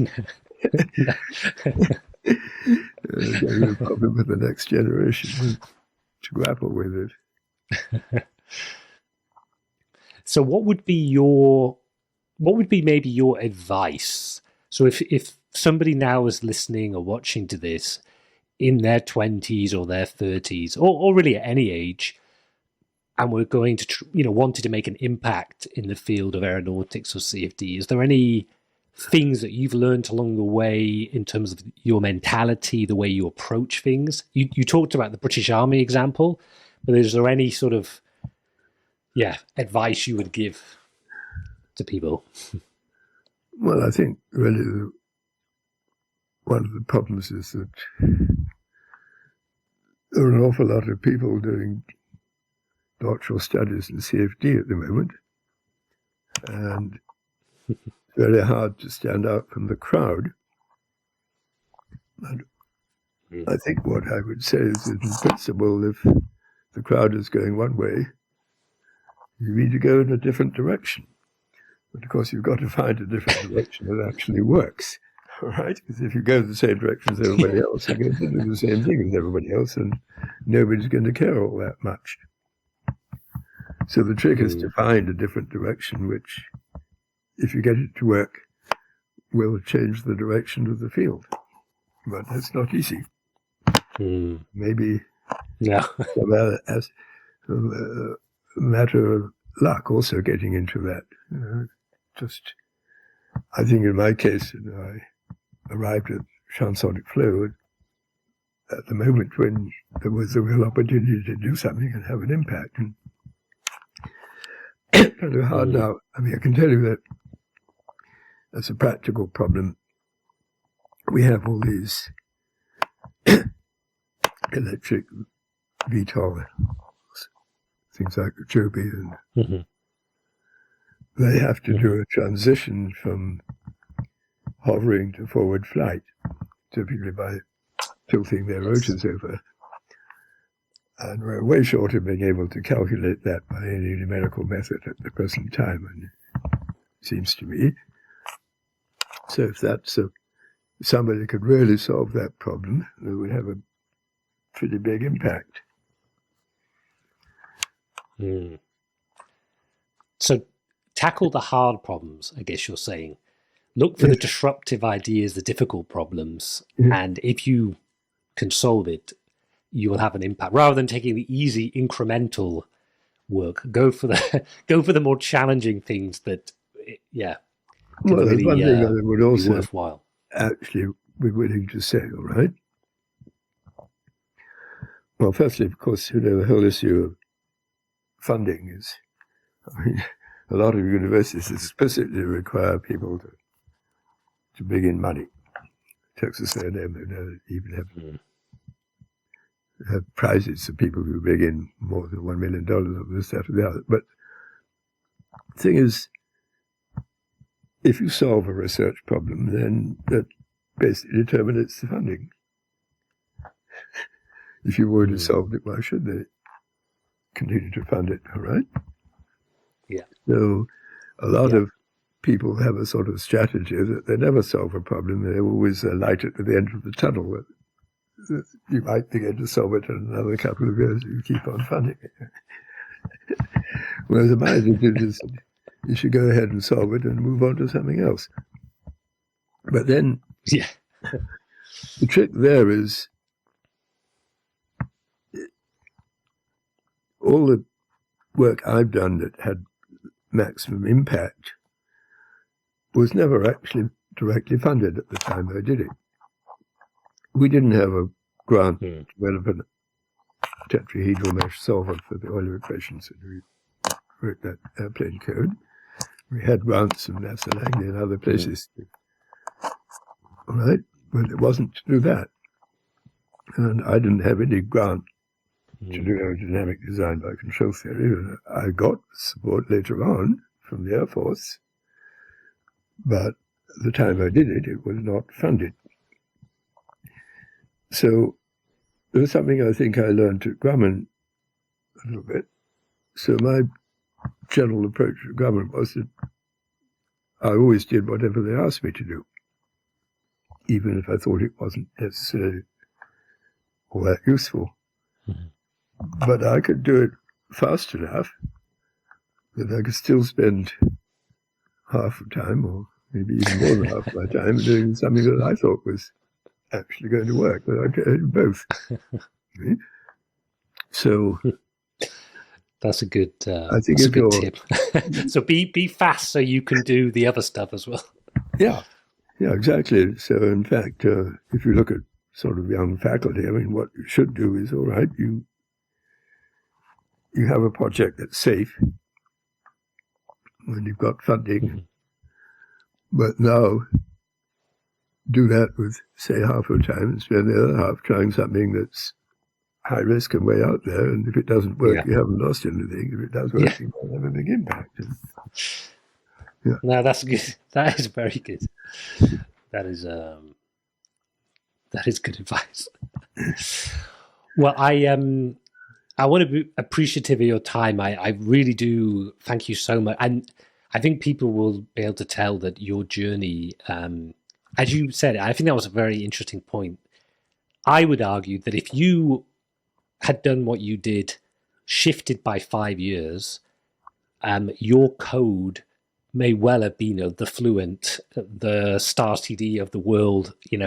I think the fact that you did a lot of your work, I guess, just before the boom in CFD, but that does not mean that your codes were not in some ways massively the influence for the practically the codes that people use today.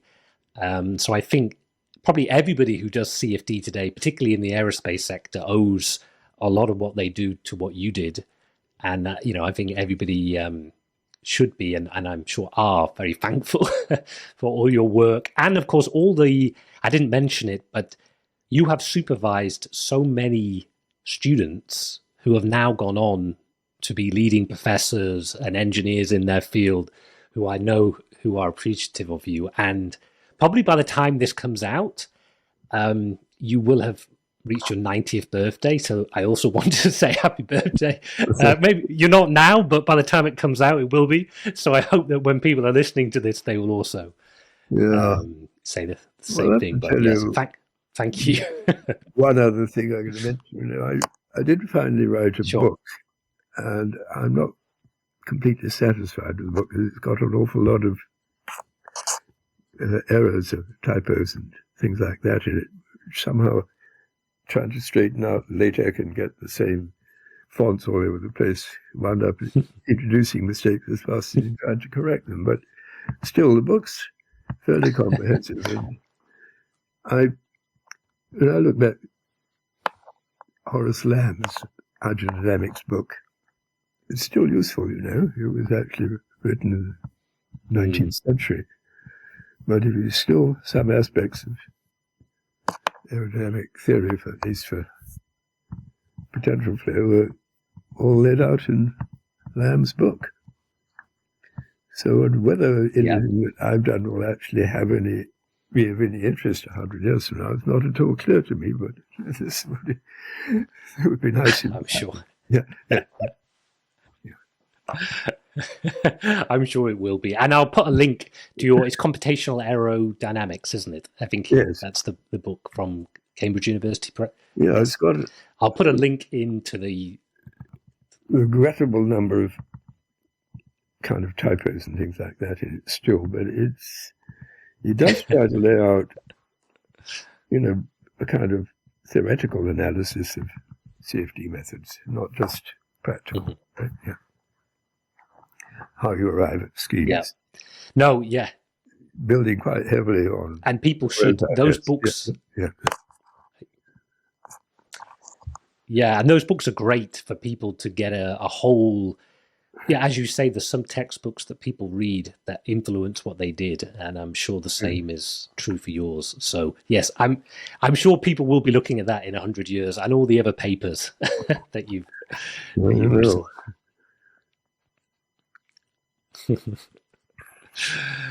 Well, thank you again. Like I said, I really appreciate it, and it was a pleasure to speak to you. All right. Well, thank you. I've enjoyed it, actually.